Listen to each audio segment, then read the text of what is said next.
نحمده ونصلي ونسلم على رسول الكريم أما بعد فأعوذ بالله من الشيطان الرجيم بسم الله الرحمن الرحيم. This is the summary of the 7th juz of the Holy Quran, which was recited last night in Taraweeh.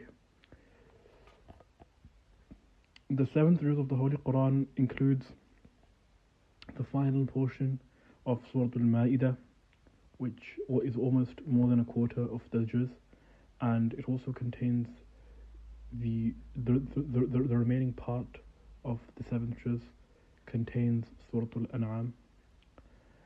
And so Surah Al-Ma'idah.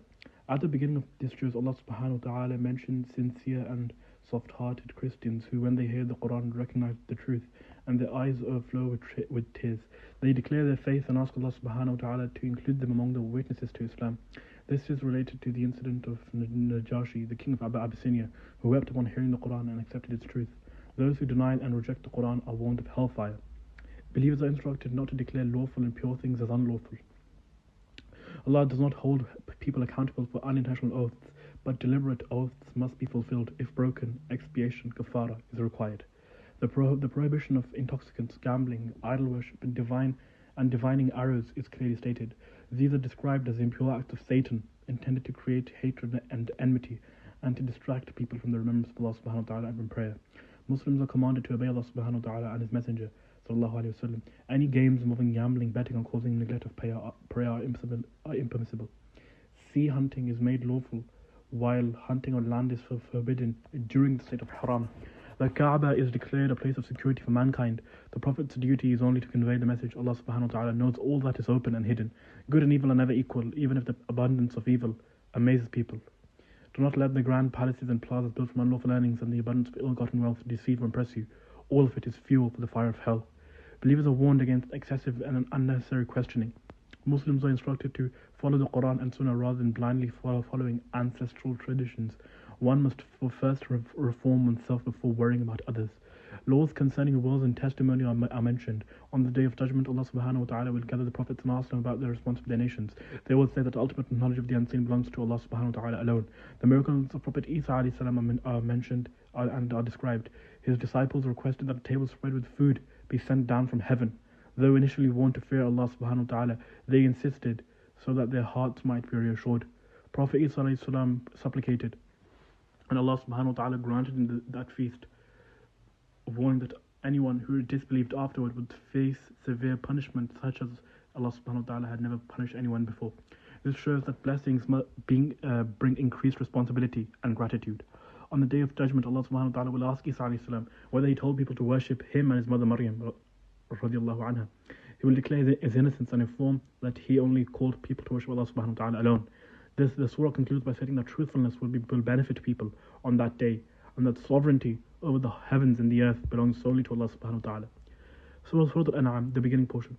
Surah Al-An'am is a Makki surah focusing primarily on matters of faith, aqidah, and powerful proofs of Tawheed. It begins with the praise of Allah subhanahu wa ta'ala, the creator of the heavens and the earth, and the maker of darkness and light. Despite this, disbelievers associate partners with him. Allah subhanahu wa ta'ala mentions the creation of humanity from clay, the appointed term of life, and the resurrection after death, yet people still doubt the hereafter. Allah subhanahu wa ta'ala knows that all that is apparent and hidden, and nothing escapes His knowledge. If Allah intends harm or benefit for someone, no one can prevent it. Some people demand that angels bring revelation physically before them, yet even when they would deny it and call it magic, their stubbornness and arrogance are highlighted. The Prophet ﷺ is consoled that their rejection is not new. Previous prophets were also denied but remained patient. The hour, the final hour, the Day of Judgment will come suddenly, and regret at that time will not benefit anyone. Allah subhanahu wa ta'ala sometimes opens the doors of worldly wealth for disbelievers, but this is not a sign of favor. It may be a means of gradual punishment. Allah subhanahu wa ta'ala alone possesses the keys of the unseen. He knows every leaf that falls, every grain in the darkness of the earth. If someone sins out of ignorance but repents, Allah subhanahu wa ta'ala provides the opportunity for forgiveness. Believers are instructed to avoid gatherings where Allah subhanahu wa ta'ala's signs are mocked. The story of Prophet Ibrahim alayhi salam is mentioned. He rejected idol worship and demonstrated the falsehood of worshipping stars, of worshipping the moon, and of worshipping the sun, declaring that he turns his face toward the one who created the heavens and the earth.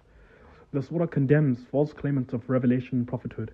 Every human being will return to Allah subhanahu wa ta'ala alone, just as he came into this world alone. Numerous signs of Allah subhanahu wa ta'ala's existence and power are described. Life emerging from the seed, the alteration of night and day, the sun and moon, fruits and vegetation, life and death. Allah subhanahu wa ta'ala has no partner, no spouse and no offspring. Vision cannot encompass him, but he encompasses all vision. They must not insult false God, lest the disbelievers insult Allah subhanahu wa ta'ala in retaliation. Stubborn and arrogant people may swear that they would believe it if a sign came to them, yet even after signs appear, they persist in disbelief. Ultimately, their judgment rests with Allah subhanahu wa ta'ala on the day of resurrection. If you notice any errors, kindly inform us, and if it is correct, then please help us share it with others. Any suggestions are welcome. Jazakallahu khair.